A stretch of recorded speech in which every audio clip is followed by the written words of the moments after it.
Hey everyone, how's it going? I'm Jules Leyhe. In today's video, we're going to talk about something that's come up quite a bit lately.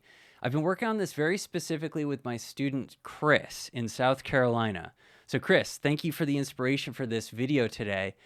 This is an extension of the vocalizing types of playing with slide guitar, and basically how to get vocal styles into your slide playing. And I feel like this is maybe the single best exercise that I've come across so far, or really came up with, to help you get slide guitar sounding like a vocalist.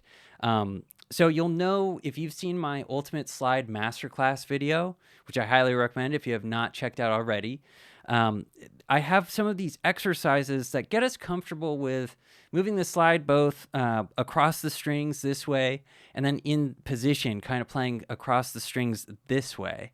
But this one particular exercise is pretty darn simple, and if you can really get comfortable grabbing these notes quickly without thinking about them too much, this is like the best sort of gateway to really sliding around the strings with a ton of control, confidence, intonation, making sure that you're playing the right notes. So let's pick the key of B flat. We're going to base this kind of off of the sixth position, and here is the exercise. So if we're thinking about B flat, this is going to be kind of B flat major, okay? And so here is my sixth fret. This is going to be, there are a handful of string similes as far as how we fret these notes on the strings. But here's the sound. It's a pretty simple exercise, but if you just get the most out of this, I guarantee you're going to get a lot from this. So here we go. Starting at the sixth fret on the first string. First of all, I'll just play it. I'm going to go nice and slowly through each string, but here it is.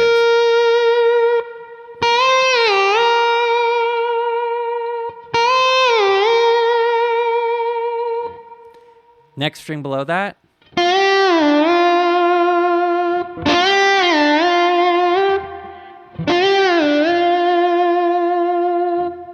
String below that.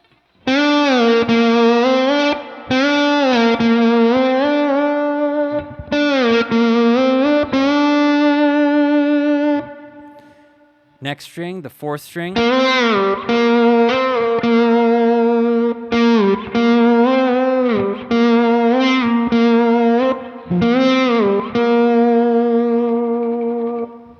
Now the fifth string.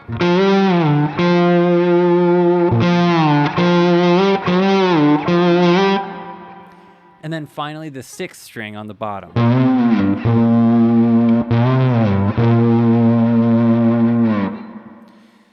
So the trick here is that we're playing 3 notes per string. As soon as you're playing 3 notes per string, we're not just going from one note to the next, we're going one past that. So it keeps us in check. It keeps making sure that we're playing each note in tune. You don't want to get to that third note and go, what the heck key are we even in again, fellas? Right? We want to make sure that we can hear each pitch very specifically. So we are starting on the 1 on this first string. And you could tell I slid up to 2, back down to 1, and then down to 6. That sounds like this. And then back up to the root, okay? And just doing this comfortably up to speed, this is the goal. You kind of want to be able to just...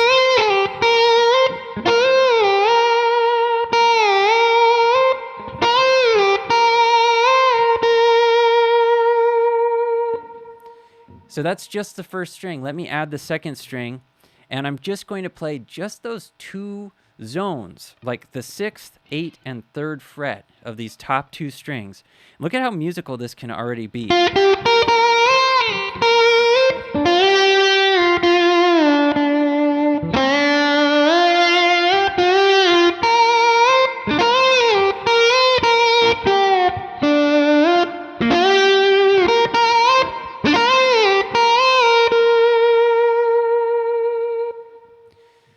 Also, we get this great, there's ascending and descending within this little pattern.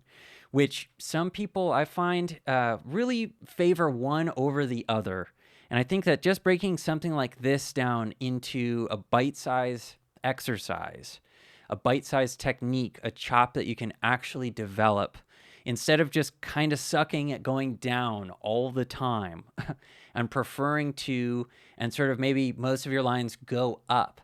That's not good. When we have that sort of, gap, something that's feeling lopsidedly, I'm okay doing it this way, but I really don't want to do it that way. We need to work on the way that you're not as comfortable with. So this helps just sort of spread that out and make you feel equally uncomfortable going both directions. Haha, just kidding. And then anyway, so now down to the third string. This is just mi, re, do, right? 3, 2, 1.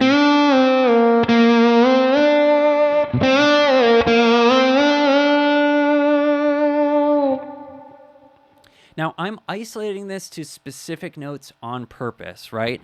I could go up here and go mi, fa, sol.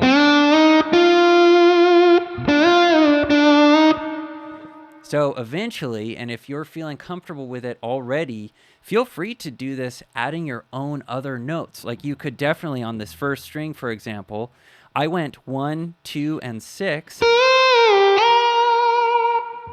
But if you wanted to, you can absolutely add, say, the 3, 4, and 5.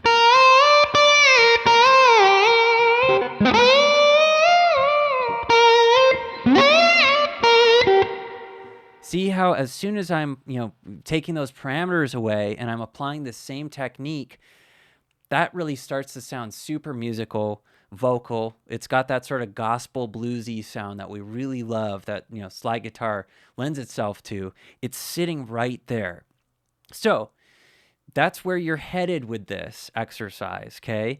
That's why I wanted to give you just 3 notes at first, is so that you can really understand, 3-note runs. And, more than that, 3, 4, 5-note runs are, that starts to really sound like a singer singing these great runs that we really love.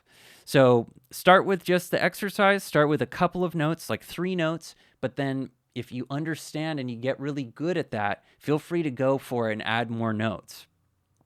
Also, this really works best on the top few strings. You can do this all over the place. But you could hear when I was down on the 6th string, you're not really playing this sort of thing down there as much as you would be on a higher string.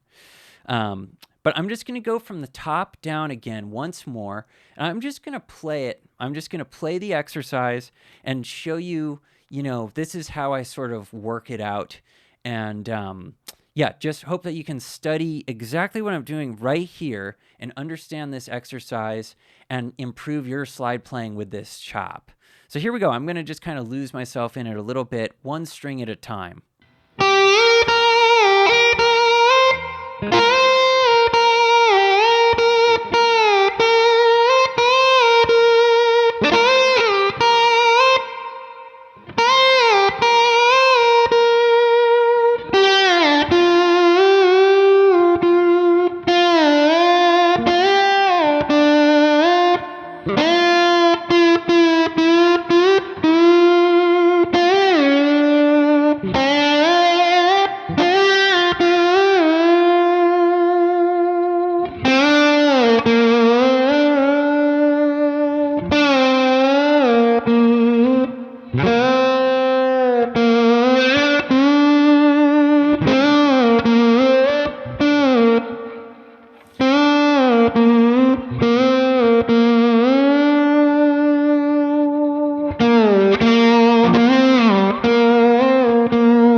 So you can see one thing that I tried to do there in playing this exercise, it's pretty limiting, actually. You know, this sort of set of parameters that you give yourself to follow so that you're working with less.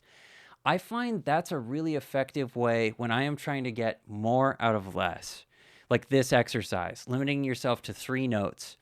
When you're taking a solo, if you felt limited to 3 notes, that might sound like it's like you're put in jail or something. But that is actually a liberating way of thinking about playing a solo. How can you make the most out of these 3 notes? That's what I was trying to explore for a minute right there. Some of it was better than others. Maybe there's a zone that I can kind of improve some of my playing on, right? That's the sort of thing that I'm getting from this exercise. And that's what I hope that you pick up from it yourself. So I really do think that this is one of the best exercises you could do for improving your slide playing, getting comfortable playing these notes in tune, just understanding the neck, right? Just finding out, oh, okay, wow, you might have this light bulb go off where you go, oh, wow, I can play that note down there. You know, like playing your B flat root down here.